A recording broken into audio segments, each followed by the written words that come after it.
Hi friends, blouse cutting. ఈ cutting చాలా important అండి. మనకి కస్టమర్ బ్లౌజ్ ఇచ్చేసి అక్క బ్యాక్ పార్ట్ అనేది ఒక 1 ఇంచ్ కిందకి దింపాలి, అలాగే నెక్ అనేది బ్యాక్ ఎంత దింపుతామో నెక్ అంతే విధంగా కొంచెం కిందకి దింపాలి, అలాగే హ్యాండ్స్ పొడవు కూడా ఒక 1 ఇంచ్ పెంచమన్నప్పుడు మనం బ్యాక్ పార్ట్ ఎలా కట్ చేసుకోవాలి, ఫ్రంట్ పార్ట్ ఎలా కట్ చేసుకోవాలి అనేది ఈ వీడియోలో చూద్దాము. వీడియో నచ్చితే మాత్రం లైక్ చేయండి ఫ్రెండ్స్. ఇప్పుడు లాస్ట్కి ఎడ్జ్కి స్కేల్ అనేది ఈ విధంగా పెట్టేసుకోండి, అంటే మనకి క్రాస్ అనేది వచ్చేస్తుంది అనమాట. ఒక 1/4 ఇంచుకి ఈ విధంగా మార్కింగ్ ఇచ్చేసేయండి, అంటే నడుం పట్టి జాయింట్ చేస్తాం కదా, దానికోసం మార్కింగ్ అనేది ఇచ్చేసేయండి. మనకి ఎక్కువ పెంచమన్నారు కాబట్టి చూడండి, ఒక 1 ఇంచుకి మళ్ళీ మార్కింగ్ అనేది ఇచ్చేసేయాలి. ఇప్పుడు కింద క్రాస్ ఉంది కదా, అది అయితే నీట్గా కట్ చేసేసుకోవాలి. చూడండి, మనకి బ్యాక్ పార్ట్ పెంచినప్పుడు ఫ్రంట్ పార్ట్లో ఎక్కడెక్కడ మనం ఖర్చులు ఎక్కువ తీసుకోవాలి అంటే, మన బ్యాక్ పార్ట్ 1 ఇంచ్ అనేది పెంచాం కదా, ఫ్రంట్ పార్ట్లో మనం కరెక్ట్గా తీసుకుంటేనే బ్యాక్ పార్ట్కి మ్యాచ్ అవుతుంది. చూడండి, ఇక్కడి నుంచి పైలైన్ మనం 1 ఇంచ్ అనేది ఎక్కువ పెట్టాం కదా, అక్కడి నుంచి షోల్డర్కి కరెక్ట్గా అసలు ఖర్చు కోసం ఒక 1/2 ఇంచ్ అనేది మార్కింగ్ ఇవ్వండి. నార్మల్గా మనం ఎలా అయితే మార్కింగ్ ఇస్తామో 2 డాట్స్ అనేది 2 లైన్స్ అనేది ఏ విధంగా మార్కింగ్ ఇచ్చేసేయాలి. బ్లౌజ్ హైట్ అయితే తీసేసుకున్నాం. చూడండి, ఈ విధంగా 4 మడతల మీద వేసేసుకొని అసలు బ్యాక్ డాట్స్ కోసం 1 ఇంచు, సైడ్ ఖర్చు కోసం 2 ఇంచెస్ ఈ విధంగా మార్కింగ్ ఇచ్చాం కదా, దీన్ని అయితే ఒక బాక్స్ టైప్లో గీసుకోవాలన్నమాట. ఈ విధంగా మొత్తాన్ని అయితే గీసేసుకున్న తర్వాత నెక్స్ట్ వచ్చేసి ఇదిగోండి, ఇక్కడి నుంచి పెట్టేసుకొని చంక దగ్గర కుట్టు ఉంది చూడండి, ఆ కుట్టు వరకు ఒక మార్కింగ్ అనేది ఇచ్చేసేయండి అసలు ఖర్చు కోసం. ఈ విధంగా మార్కింగ్ ఇచ్చిన తర్వాత ఇప్పుడు నెక్ అనేది ఎలా తీసుకోవాలి చూడండి, మన కింద 1/2 ఇంచ్ అనేది ఉంది కదా, అక్కడి నుంచి మనం నెక్ అనేది తీసుకోవాలి. మనకి ఆటోమేటిక్గా నెక్ 1 ఇంచ్ అనేది దింపేసుకున్నాం, ఓకేనా. అసలు ఖర్చు కోసం ఈ విధంగా మార్కింగ్ ఇచ్చేసేయాలి. నెక్ దింపాల్సిన అవసరం లేదు. అలాంటప్పుడు ఏం చేయాలంటే, మనం 1 ఇంచు గీత కనిపిస్తుంది కదా, అక్కడి నుంచి కొలుచుకోవాలి నెక్ వచ్చేసి, ఓకేనా. ఈ విధంగా మనకి షోల్డర్కి టచ్ అయ్యేటట్టు పెట్టేసుకున్నాం అనుకోండి, ఆది బ్లౌజ్లో ఉన్నట్టు నెక్ అనేది పర్ఫెక్ట్గా వచ్చేస్తుంది. అంటే నేను బ్లౌజ్ అనేది పైకి జరిపాను అనమాట. అసలు ఖర్చు కోసం యువతలకి ఒక 1/4 ఇంచు, అలాగే ఇక్కడ నుంచి షోల్డర్ కుట్టు వరకు ఒక మార్కింగ్, ఖర్చు కోసం ఒక 1/2 ఇంచ్ అనేది మార్కింగ్ ఇచ్చేసేయాలి. చూడండి, ఈ విధంగా ఇచ్చిన తర్వాత స్కేల్తో ఈ విధంగా మనం నీట్గా బాక్స్ టైప్లో అయితే గీసుకోవాలి. అలాగే నెక్ దగ్గర కూడా చూడండి, ఈ లైన్కి మార్కింగ్ అనేది ఇచ్చేసేయండి. ఇక్కడ కూడా కింద పై లైన్కి మార్కింగ్ ఇస్తేనే ఈ విధంగా వస్తుందన్నమాట. అలాగే మీకు ఏ నెక్ కావాలంటే ఆ నెక్ అనేది డ్రా చేసుకోండి. నేనైతే రౌండ్ తీసుకున్నాను. ఇప్పుడు చంక డౌన్ కోసం చూడండి, 1.5కి ఈ మూలలో కరెక్ట్గా మార్కింగ్ ఇచ్చేసేయండి. ఈ కరువు స్కేల్ తోటి నీట్గా రౌండ్ అనేది ఇచ్చేసుకోవచ్చు. చూడండి, ఇలా నీట్గా ఇచ్చేసేయండి. ఇప్పుడు ఇది 2 ఇంచులు ఖర్చు కదా, అది డ్రా చేసేసుకోండి. అంటే మనకి చంక మనకి ఆది బ్లౌజ్కి తగ్గట్టుగా ఉందా లేదా, ఆర్మ్ లూజ్ అనేది కరెక్ట్గా ఈ విధంగా పెట్టేసుకొని మనం బ్యాక్ పార్ట్ వైపు నుంచి కొలుచుకోవాలి. పైన ఖర్చుకు వదిలేసుకొని ఇలా చెక్ చేసుకున్నాం అనుకోండి, కరెక్ట్గా మ్యాచ్ అయింది. చూడండి, ఈ విధంగా చేసుకోండి. ఒకవేళ మీకు ఎక్కువ వచ్చినా తక్కువ వచ్చినా కూడా సరి చేసుకునే విధానం అయితే నీకు నెక్స్ట్ వీడియోలో చెప్తానండి. ఇప్పుడు కరెక్ట్గా షోల్డర్కి కరెక్ట్గా ఈ విధంగా పెట్టేసుకొని అటు 1/2 ఇంచు ఇటు 1/2 ఇంచు 1 ఇంచు డాట్ వెడల్పు అయితే వచ్చేసింది అనమాట, ఓకేనా. ఈ విధంగా నీట్గా ఎలా అయితే మనం మార్కింగ్ ఇచ్చామో అదే విధంగా కట్ చేసుకుంటూ వెళ్ళిపోవాలి, ఓకేనా. ఇప్పుడైతే మనం బ్యాక్ పార్ట్ కట్ చేసుకున్నాం కదా ఫ్రెండ్స్, అసలు ఎక్కడ కూడా స్కిప్ చేయకుండా చూడండి. యూజ్ అనిపిస్తే ఖచ్చితంగా లైక్ చేసి సపోర్ట్ చేయండి ఫ్రెండ్స్. మనం బ్యాక్ పార్ట్లో 1 ఇంచ్ పెంచాం కదా, అలాగే ఫ్రంట్ పార్ట్ కూడా మీరు ఖచ్చితంగా తెలుసుకోవాలి. ఎందుకంటే ఎక్కడెక్కడ మనకి బ్యాక్ పార్ట్కి ఖచ్చితంగా మనకి మ్యాచ్ అవ్వాలన్నమాట. పొడవు అనేది ఫ్రంట్ పార్ట్ పొడవు కూడా మ్యాచ్ అయితేనే కదా ఫిట్టింగ్ వచ్చేది. అలా ఎక్కడెక్కడ మనం ఖర్చులు తీసుకోవాలనేది కూడా నేను చూపిస్తాను కరెక్ట్గా. ఇప్పుడైతే మనం హ్యాండ్స్ అనేది కట్ చేసేసుకుందాం. ఇప్పుడు హ్యాండ్స్ చూడండి, మనకి సగానికైతే మడిచేసుకోవాలి. ఎందుకంటే 4 వైపులా మనం జాయింట్లు వేస్తే టైం అనేది వేస్ట్ అవుతుంది కదా. ఇప్పుడు చూడండి, ఇలా 2 ఈ విధంగా పెట్టేసుకొని క్లాతులు వచ్చేసి సమానంగా కాకుండా క్లాత్ అనేది ఇక్కడికి ఈ క్లాత్ అనేది కొంచెం ఈ విధంగా ఉండేటట్టు పెట్టేసుకోండి హ్యాండ్స్కి. ఇప్పుడు స్కేల్ తీసుకొని ఎల్ స్కేల్ తీసుకున్నారనుకోండి, ఇంకా పర్ఫెక్ట్గా వస్తుంది. చూడండి, మనకి క్రాస్ అనేది ఎల్ స్కేల్ వల్ల చాలా పర్ఫెక్ట్గా వస్తుంది. ఇలా మార్కింగ్ ఇచ్చేసేయండి. మనం పైపింగ్ కోసం అయితే ఖర్చు కోసం ఒక 1/4 ఇంచుకి మార్కింగ్ ఇచ్చేసేయాలన్నమాట. ఇలా నీట్గా కట్ చేసేసి ఇప్పుడు ఆది బ్లౌజ్లో మనం బ్యాక్ పార్ట్ వైపు నుంచి కొలుచుకోవాలి. ఫ్రంట్లో ఏంటంటే మనం లోతు తీస్తాం కాబట్టి పర్ఫెక్ట్ ఫిట్టింగ్ అనేది రాదనమాట. హైట్ పెంచమన్నారు కదా, ఒక 1 ఇంచ్ అనేది హైట్ పెంచుకోవాలి, అంటే బ్లౌజ్ పొడవు అనమాట. ఇదిగోండి 1 ఇంచుకి పొడవు పెంచాం కదా, ఆ పొడవు లైన్ దగ్గర నుంచి కరెక్ట్గా చూసుకోవాలి. అసలు ఖర్చుకి ఈ విధంగా మార్కింగ్ ఇచ్చేసి ఈ లైన్కి ఒక మార్కింగు, ఈ లైన్కి ఒక మార్కింగ్ అనేది ఇచ్చేసేయాలి. ఇప్పుడైతే నేను హ్యాండ్ లూజ్ తీసుకోలేదు. ఫస్ట్ వచ్చేసి ఆర్మ్ లూజ్ అనేది ఎంత ఉంది ఇలా ఒక మార్కింగ్ ఇచ్చేసేయండి. తర్వాత హ్యాండ్ లూజ్ చూడండి ఈ విధంగా పెట్టేసుకుని హ్యాండ్ లూజ్కి ఇక్కడ నుంచి ఇక్కడికి మార్కింగ్ ఇచ్చేసేయండి. ఖర్చు కోసం 2 ఇంచెస్ మార్కింగ్ ఇచ్చేసేయండి. 1.5కి మార్కింగ్ ఇచ్చేసి ఇలా ఈ విధంగా మనం తీసేసుకోవాలన్నమాట. హ్యాండ్ ఇలా డౌన్ చేసేసుకోవాలి. చూడండి ఎంత పర్ఫెక్ట్గా వచ్చిందో. కొంచెం ప్రాక్టీస్ అవ్వాలండి.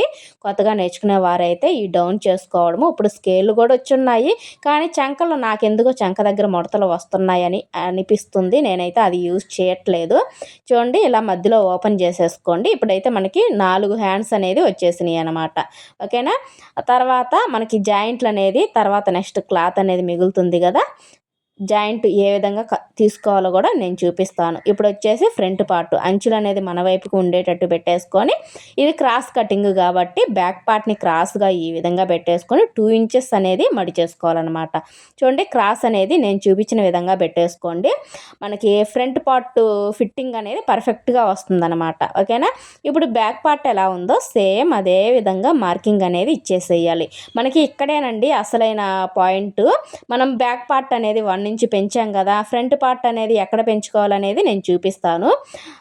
ఈ విధంగా మార్కింగ్ ఇచ్చేసేయండి. ఇప్పుడు ఇక్కడ 1/2 ఇంచ్ అనేది బ్యాక్ పార్ట్లో ఇచ్చాం కదా, అదే 1/2 ఇంచ్ ఫ్రంట్ పార్ట్లో కూడా ఇచ్చేసుకోవాలి. తర్వాత వచ్చేసి మనం నెక్ పొడవు ఎంత ఉంది ఉక్స్ పట్టి వైపు నుంచి కొలుచుకోవాలి. ఈ కుట్టు ఉంది కదా, ఆ కుట్టు అనేది రెండో లైన్ మీద పెట్టేసుకొని క్లాత్ని చూడండి ఇలా జరుపుకున్నాం అనుకోండి, ఆది బ్లౌజ్లో నెక్ అనేది యాజ్ ఇట్ ఈజ్గా సేమ్ అదే విధంగా వస్తుంది. అసలు ఖర్చు కోసం పైకి ఒక 1/4 ఇంచ్ అనేది మార్కింగ్ ఇవ్వండి. చూడండి ఈ విధంగా వచ్చేసింది కదా కరెక్ట్గా. ఇలా ఒక లైన్ అనేది డ్రా చేసుకోవాలి. మీకు ఈ బాక్స్లో మీకు ఏ నెక్ కావాలంటే ఆ నెక్ అనేది డ్రా చేసుకోవచ్చు. నేను ఎక్కువగా రౌండ్ అనే పెడుతున్నాను కస్టమర్లను బట్టి. ఈ విధంగా రౌండ్ అనేది తీసేసుకున్నాం కదా. ఇప్పుడు చూడండి ఉక్స్ పట్టి కాజాల పట్టి ఖర్చు కోసం ఇక్కడే మెయిన్ ఇంపార్టెంట్. చూడండి ఇక్కడికైతే వచ్చింది షేప్ పట్టి కుట్టుంది కదా, ఇది అసలు అన్నమాట. మనం కొంచెం చూడండి ఇది మధ్యలో డాట్ కోసం నేనైతే కొంచెం పొడవు అనేది పెంచాను. మధ్యలో డాట్ కోసము 4 లైన్స్ ఎందుకు వచ్చాయంటే నేను ఒక 1/2 ఇంచ్ అనేది ఎక్కువ పెంచా ఉక్స్ పట్టి కాజాల పట్టి ఖర్చు అనేది.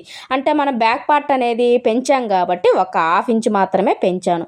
ఇప్పుడు పొడవు చూడండి ఇది అసలు వచ్చింది కదా, ఇదిగోండి అసలు ఖర్చు కోసం ఒక 1/2 ఇంచ్ అనేది కిందకి దింపేసుకోవాలి. అసలు ఖర్చుకి ఒక 1/2 ఇంచ్ కిందకి. ఓకేనా, అర్థమైందా ఫ్రెండ్స్? ఖచ్చితంగా మనం ఈ కొలతలు అనేది తీసుకోవాలి బ్యాక్ పార్ట్ పెంచినప్పుడు. చూడండి ఇక్కడ కూడా అంతే, ఇది అసలు కదా, ఇది ఖర్చు. మనం ఒక 1/2 ఇంచ్ అనేది కిందకి దింపుకోవాలి. ఓకేనా, అయిపోయింది కదా. చూడండి 3 లైన్స్ అనేది ఎందుకు గీసానంటే ఖర్చు కోసం అనమాట. అంటే ఒక 1/2 ఇంచ్ అనేది పెంచుకున్నాం కాబట్టి ఫ్రంట్ పార్ట్లో కూడా. లోతు చూడండి ఈ విధంగా తీసేసుకోండి. మధ్యలోకి ఒక మార్కింగ్ ఇచ్చేసి ఒక 1/2 ఇంచ్ మెయింటైన్ చేసుకుంటూ ఈ మూలలో కరెక్ట్గా 1/2 ఇంచ్ వచ్చేలాగా ఈ విధంగా మార్కింగ్ ఇచ్చామనుకోండి, మన చంక దగ్గర అస్సలు ముడత అనేది రాదనమాట. ఇప్పుడు మనం ఎలా అయితే మార్కింగ్ ఇచ్చామో సేమ్ అదే విధంగా నీట్గా కట్ చేసేసుకోవాలి. ఓకేనా. మనం బ్యాక్ పార్ట్ అనేది 1 ఇంచ్ పెంచాం కదక్క, మీరు 1/2 ఇంచ్ మాత్రమే పెంచారు అనుకుంటున్నారా? దీంట్లో మాత్రమే మనం 1/2 ఇంచ్ అనేది పెంచుకున్నాము. మిగతా మనకి షేప్ పట్టీలో ఉంది చూడండి, దాంట్లో 1/2 ఇంచ్ అనేది తీసేసుకోవాలి. మొత్తం 1 ఇంచ్ అనేది వచ్చేసింది కదా, బ్యాక్ పార్ట్కి ఎగ్జాక్ట్గా మనకి అద్దినట్టు సరిపోద్ది అనమాట. ఓకేనా. ఈ విధంగా నీట్గా కట్ చేసిన తర్వాత చూడండి ఇప్పుడైతే మనం మెయిన్ డాట్స్ అనేది వేసుకుందాం. ఆది బ్లౌజ్లో ఉన్నట్టు మెయిన్ డాట్స్ అనేది వేసుకుందాం. ఉక్స్ పట్టి కాజాల పట్టి కోసం ఒక 1/4 ఇంచుకి మార్కింగ్ ఇచ్చేసి ఇక్కడి నుంచి చూడండి కుట్టు వరకు మెయిన్ డాట్ కుట్టు ఉంది కదా, అక్కడికి ఒక మార్కింగ్ ఇచ్చేసేయండి. రివర్స్ చేసేసుకొని ఎంత ఉంది 1.5 అనేది ఉందన్నమాట. నేనైతే రెగ్యులర్గా కుడుతుంటాను కాబట్టి 2.5 వెడల్పు అనేది ఇటు 1.5 అటు 1.5 పొడవు వచ్చేసి చూడండి ఈ విధంగా మార్కింగ్ ఇచ్చేసేయండి. ఇప్పుడు మధ్యలో లైన్కి ఒక లైన్ ఇచ్చేసి ఇటువైపు మనకి మెయిన్ ఇంపార్టెంట్ ఈ డాట్ మాత్రమేనండి. చూడండి ఇటు ఆపోజిట్ అటు ఆపోజిట్కి ఒక మార్కింగ్ అనేది ఇచ్చేసుకొని షేప్ అనేది ఈ విధంగా తీసేసుకోవాలి. ఈ మెథడ్లో మీరు బ్లౌజ్ కటింగ్ నేర్చుకున్నారనుకోండి, ఎలాంటి బ్లౌజ్ ఇచ్చినా సరే ఈజీగా కట్ చేసుకోవచ్చు. ఓకేనా. మీకు ఇంకా టేపుతో పని లేకుండా మీరు టేపుతో నేర్చుకున్నా సరే మనకి ఇంత పర్ఫెక్ట్గా రాదనమాట. అందరికీ టేపు కొలతలు షేపులు అనేది కరెక్ట్గా సెట్ అవ్వండి. మనం టేపు కొలతలతో నేర్చుకున్నా సరే కొంతమందికి సెట్ అవుతుంది, కొంతమందికి సెట్ అవ్వదు.